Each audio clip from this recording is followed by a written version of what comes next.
Dans le jardin de nos pensées, le doute est comme une mauvaise herbe qui étouffe nos rêves. La certitude, un soleil ardent qui brûle ses rêves, disait René Char. Devant mon miroir, mesdames et messieurs, j'ai eu la certitude de remporter le trophée du concours Lewe.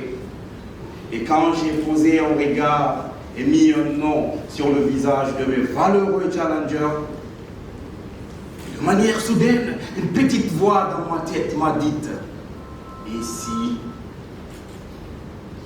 Deux minuscules mots qui engloutirent mes montagnes de possibilités. À cet instant-là, la certitude est devenue utopique et le doute a mis une boule dans mon ventre.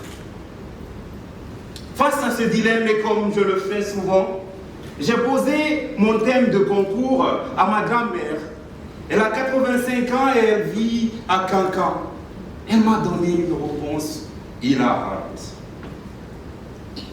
Fiston, sais-tu pourquoi Google Maps ne fonctionne jamais dans notre village? C'est parce que même le GPS doute de son chemin. Le doute est comme la rosée du matin sur les feuilles de manioc. En petite quantité, il nourrit la plante. En grande quantité, il pourrit la plante. La certitude est comme le soleil de midi sur le fleuve Niger. Nécessaire à la vie, certes, mais mortel lorsque tu t'y exposes trop longtemps. Chers membres, qui aurait pu imaginer qu'une mamie qui maîtrise à peine son smartphone pourrait aussi bien illustrer notre sujet du jour? Voyez-vous, nous sommes dans un monde fascinant où Elon Musk envoie des fusées dans la Lune, pendant que tonton Solo dans mon village doute encore du paiement mobile. Il est convaincu que c'est une affaire de djinn et qu'on pourrait lui voler son argent en passant. De ces deux, l'un pêche dans l'excès de certitude, certes. Mais il est clair que tonton Solo pêche dans l'excès de doute. Vous connaissez tous cette personne qui ont toujours raison.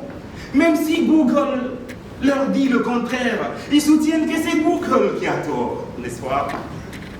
Je suis l'une de ces personnes. Alors comment faire devant ce duo infernal? Comment naviguer entre les charybdes du doute et le scylla de la certitude? J'ai trouvé la réponse chez les plantes. Voyez-vous, les plantes ne se demandent pas si elles vont pousser, mais elles n'ont pas non plus la certitude du chemin qu'elles vont prendre. Alors elles explorent, elles s'adaptent, elles grandissent. Un jour vers la droite, le lendemain vers la gauche, mais toujours vers la lumière. C'est là que réside la sagesse, dans la danse subtile, entre l'audace, dans le doute, et l'humilité de la certitude. Voyez-vous, mesdames et messieurs, ce n'est pas le doute qui est inhibiteur, c'est notre peur du doute. Ce n'est pas la certitude qui est fièvre, c'est notre refus de la tempérer. Dans ce concours, le doute m'a permis de poser les bonnes questions. La certitude m'a donné le courage d'y répondre. D'un côté, le doute m'a murmuré « et si ?» De l'autre côté, la certitude a crié, c'est ainsi. Alors la prochaine fois que vous serez paralysé par le doute, transformez-le en curiosité. Et lorsque vous serez submergé par la certitude, faites-en un point de départ. Car, mesdames et messieurs, le doute est le compagnon de voyage de la certitude. Ils sont comme l'inspiration et l'expiration. Ils sont comme le jour et la nuit. Ils appartiennent au même cosmos. Pour conclure, mesdames et messieurs, le doute et la certitude sont comme les ailes d'un oiseau. Ce n'est pas leur opposition qui compte, mais la grâce du vol qu'elles permettent ensemble. Alors la prochaine fois,